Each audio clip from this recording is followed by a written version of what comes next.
Maraming nagsasabi na kaya raw umabot ng $100 sa XRP. Pero mayroon din pong mga eksperto na tinatawag itong unrealistic o imposible. Kaya sa video na ito ay pag-uusapan po natin ang usapin kung posible nga ba talaga ang $100 na price target kay XRP. Bakit maraming tumututol dito at ano po ang epekto nito para sa atin bilang mga Pinoy crypto traders or investors ni XRP. Kaya yan po ang siyang ating pag-uusapan sa video na ito. Pero bago po tayo magpatuloy, ay nais ko lamang po munang bigyang linaw ang aking disclaimer kung saan ang nilalaman po ng video na ito ay hindi po ito isang financial advice. For education and information purposes lamang po ang layunin nito.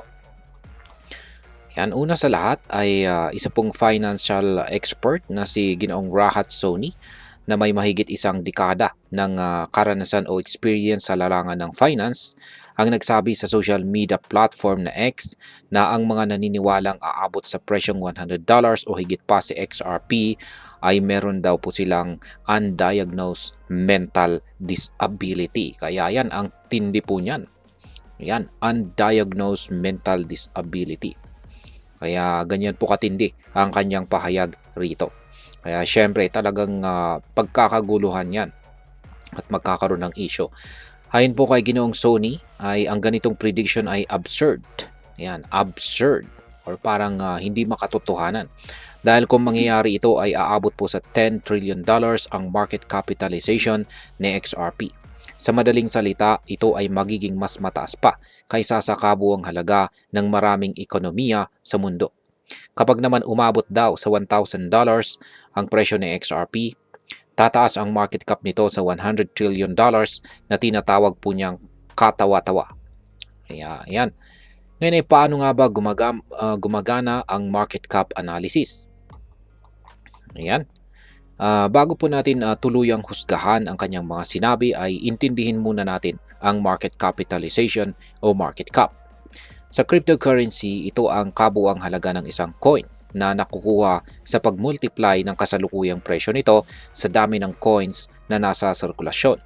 Kaya kung tataas ng sobra ang presyo ng XRP, kailangan din itong humatak ng napakalaking kapital mula sa mga investors na tila mahirap mangyari sa kasalukuyang market conditions nito.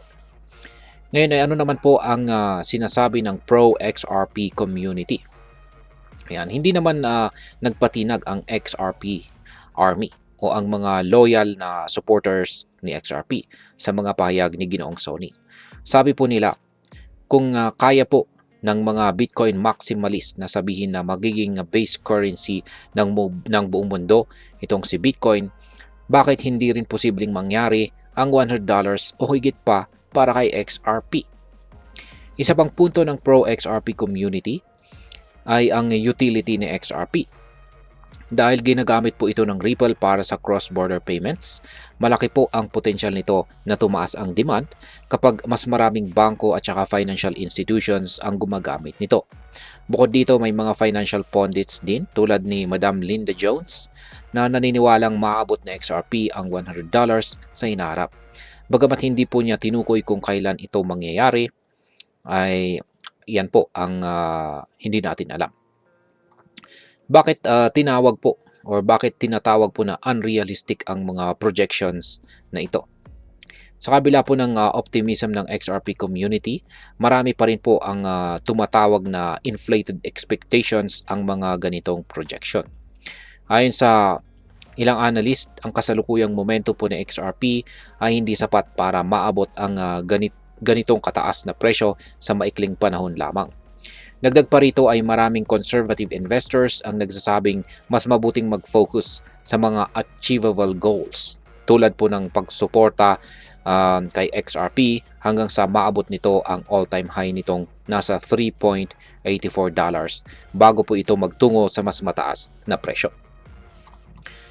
Ngayon ay ano naman po ang sinasabi ng XRP Army tungkol kay Ginoong Sony? Yan, hindi po naging tahimik ang XRP supporters sa mga pahayag ni Ginoong Sony.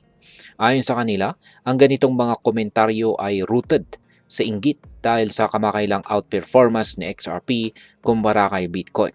Sa katunayan ay tumaas po si XRP ng higit 500% mula noong nitong November 2024. Dahilan para maraming analysts at saka investors ang mag-reassess ng kanilang pananaw sa coin na ito.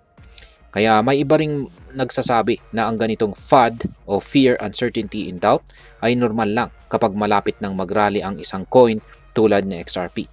Sa kabila nito ay nananatili po sa $3.32 ang presyo ni XRP na may market cap na $191 billion sa kasalukuyan.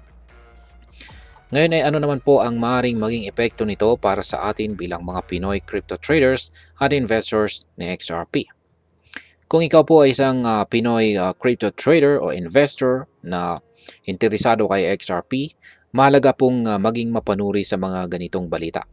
Ang mataas na presyo tulad po ng $100 ay posibleng mangyari sa mahabang panahon, pero hindi po ito garantisado. Kaya mag-invest lamang po ng pera na kaya mong mawala at huwag po masyadong umasa sa hype. Sa kabilang banda ay kung maingat ka pong magbabantay ng market trends, maaari ka pong makinabang sa mga short-term rallies ng XRP. Halimbawa ay kung bumili ka po ng XRP noong mababa pa ang presyo nito nitong nakaraang taon, malaki na sana ang tubo mo ngayon. Ngayon ay ano naman po ang aking masasabi tungkol dito? Sa aking pananaw, mahalaga po ang pagkakaroon ng balanced perspective. Hindi naman po masama ang maging optimistic, pero dapat laging nakaangkla sa realistic expectation ang ating investment strategy. Habang posibleng umakyat pa ang presyo ng XRP dahil sa adoption nito sa financial institutions, dapat po tayong maging handa sa mga risk na kasama nito. Paalala lamang po mga ka-crypto na ang cryptocurrency ay isang high-risk, high-reward investment. Kaya't mag-research po tayo, huwag magpadala sa hype at laging tandaan ng tamang kaalaman ang siyang ating puhunan para sa tagumpay. At ayan, hanggang dito na lamang po tayo sa video na ito mga ka-crypto. Sana po ay inyong nagustuhan ang aking paliwanag sa video na ito. Kung inyo po itong nagustuhan, pag-click lamang po ang like button nito. Marami pong salamat sa panonood, ingat po tayo lagi at God bless po sa ating lahat.